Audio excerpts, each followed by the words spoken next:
Demokrat itu kumpulan orang koruptor di situ, PKS dulu nolak Pancasila, Nasdem baru saja kena mega korupsi di BTS itu, yang dikorupsi itu BTS lagi. Kita baru saja nanti tanggal 19 mau meluncurkan satelit Satria, itu sebenarnya yang nampung itu harusnya 4.200 BTS itu. Yang jadi 985 itu pun katanya nggak bisa dipakai. Ini kan brutal sekali gitu. Jahat, jorok, brutal, biadab, komplit jadi satu di situ. Jadi tidak usah berpidato meledak-ledak Pak Surya Paloh itu. Buktikan saja bahwa Anda itu telah salah mengelola partai dan membenamkan Indonesia.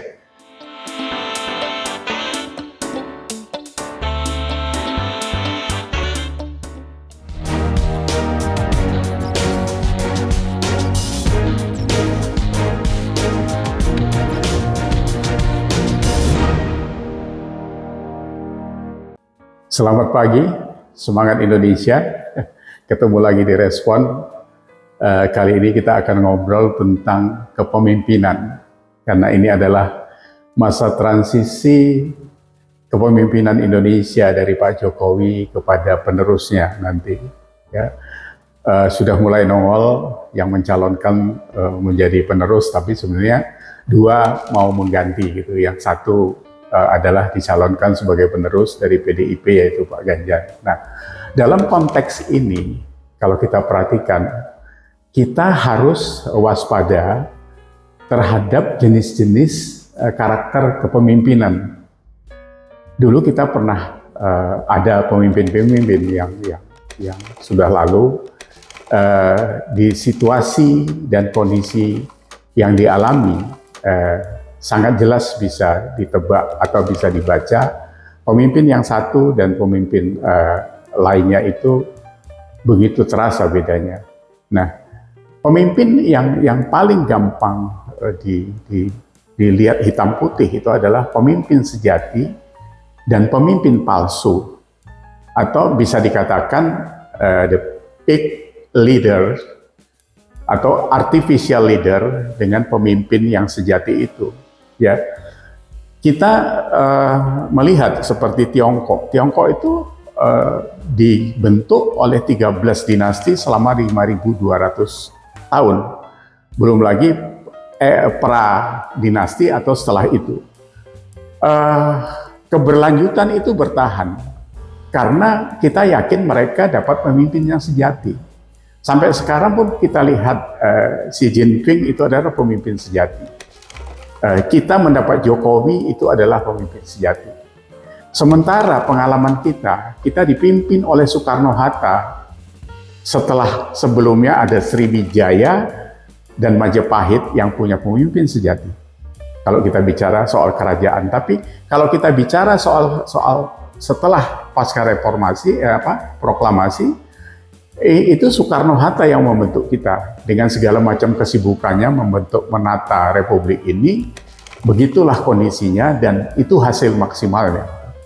Tapi begitu kita diganti oleh Soeharto sebagai pemimpin yang kita anggap waktu itu bisa membawa Indonesia lebih baik, ternyata kebalikannya. Karena ternyata dia adalah pemimpin palsu. Dia dibiayai oleh Amerika, dia dikoloni oleh Amerika, dia nyusu kepada Amerika, dan dia menjual Indonesia kepada Amerika. Ini yang harus kita tidak boleh mengulangnya lagi. Gitu. Termasuk di dalamnya ya papanya Pak Prabowo, Pak Sumitro Joyo Hadikusumo itu kan sebelumnya di PRRI, kemudian setelah zaman Soeharto, dia balik lagi mendesain ekonomi Indonesia yang kita anggap sebenarnya dia telah menjual Indonesia itu. Nah, jadi kalau sekarang kita dihadapkan pada situasi di mana Indonesia sudah dibentuk oleh Jokowi setelah diporak-porandakan oleh Orba dan ditambah 10 tahun oleh SBY, kita tidak menghitung 3 presiden Habibie, Gus Dur, dan Megawati di dalam masa transisi itu karena mereka belum bisa berbuat banyak pada saat itu. Tapi SBY mengcopy paste apa yang ada dari Soeharto. Bahkan dia mungkin lebih indah daripada aslinya kalau saya katakan beberapa waktu yang lalu. Artinya Dia lebih korup lagi dari zaman Soeharto sebenarnya. Jadi untung Tuhan masih sayang kepada kita. Kita diberi Jokowi untuk menata Indonesia yang jadinya seperti ini. Masuk ke tahun ke-9, ke-10, kita sudah merasakan bagaimana Indonesia ini menjadi negara yang akan menggapai menjadi negara maju 15 tahun ke depan. Dan ini sudah diakui dunia.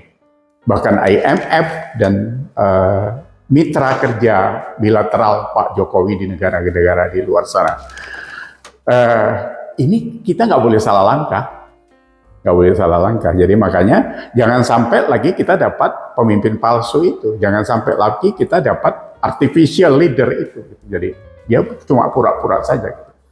Nah kalau kita lihat sekarang, sampai hari ini sudah ada 3 yang mencapreskan. Yang satu Pak Ganjar dicapreskan oleh PDI, Pak Prabowo mencapreskan diri sendiri, karena dia punya partai sendiri. Yang satu dicapreskan oleh 3 partai yang notabene track recordnya jelek sekali gitu. Ya. Demokrat itu kumpulan orang koruptor di situ, PKS dulu nolak Pancasila, Nasdem baru saja kena mega korupsi di BTS itu, yang dikorupsi itu BTS lagi. Kita baru saja nanti tanggal 19 mau meluncurkan satelit Satria, itu sebenarnya yang nampung itu harusnya 4.200 BTS itu. Yang jadi 985 itu pun katanya nggak bisa dipakai. Ini kan brutal sekali gitu. Jahat, jorok, brutal, biadab, komplit jadi satu di situ. Jadi tidak usah berpidato meledak-ledak Pak Surya Paloh itu. Buktikan saja bahwa Anda itu telah salah mengelola partai dan membenamkan Indonesia. Alat telekomunikasi diacak-acak seperti itu. Belum lagi Bukaka yang Pak Kala punya, 2,2 triliun. Itu juga tower PLN, itu tower energi, bos. Tower energi Anda main-mainkan seperti itu. Belum lagi yang lain-lain yang kami tidak peduli soal urusan dagangan Anda dengan bank dan sebagainya. Tapi kalian ini luar biasa jahatnya. Jahat banget. Ini masa transisi, anak-anak kita mau bergerak ke depan, membawa Indonesia ini lebih maju lagi. Dikasih pondasi yang baik oleh Jokowi, kalian teroposkan sekarang itu. Itu luar biasa jahatnya. Ya. Jadi kami ini jangan dianggap tolol, jangan kalian pikir kalian aja yang pintar. Kami ini cuma karena tidak masuk ke dalam lingkaran setan itu, makanya kami ya berteriaknya dari luar seperti ini. Tapi kalian nanti diazab oleh Tuhan, percaya? Apa seperti kata Ahok dulu?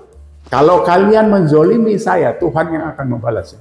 Kalau kalian menzolimi rakyat Indonesia, kalian akan dibalas oleh Tuhan.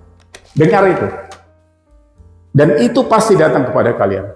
Kalau tidak kepada kalian, kepada keturunan kalian. Itu pasti. Nah, kami di sini ingin menyadarkan bahwa jangan sampai salah pilih ini. Pemilih-pemilih anak-anak muda yang baru-baru sekarang ini. Jangan sampai kalian memilih pemimpin palsu. Fake leaders. Jangan dipilih. Ciri-cirinya sudah jelas. Ngomong berbohong, tidak menepati janji, ikut cawe-cawe di dalam proyek pemerintah, malah korupsi pula di situ. Itu pemimpin apa itu? Pemimpin apa itu coba? Mau ngomong apa dia? Mau nasihati Jokowi, jalan tol nggak berguna, ini bullshit loh semua. Ini luar biasa. Jadi ini yang harus kita lawan. Ini akan muncul lagi orang-orang seperti ini, kita tidak tahu lah. Yang sekarang kan sudah beredar ini, beberapa gerombolan kecil ini. Tapi apakah ini makin besar, atau kita bisa hilangkan nanti dalam waktu yang tidak terlalu lama. Ya, jadi kita harus menyadarkan diri kita sendiri. Kita nggak usah bicara soal apalah dia.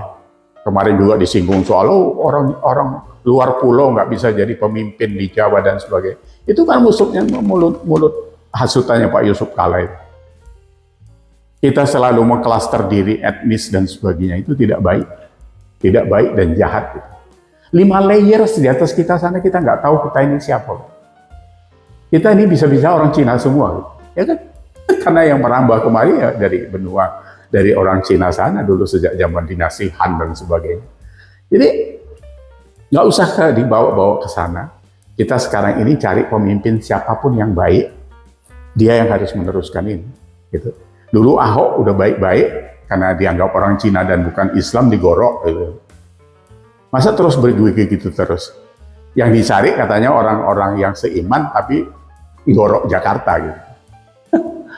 Ini masa kita tidak pinter-pinter lah ya. Jadi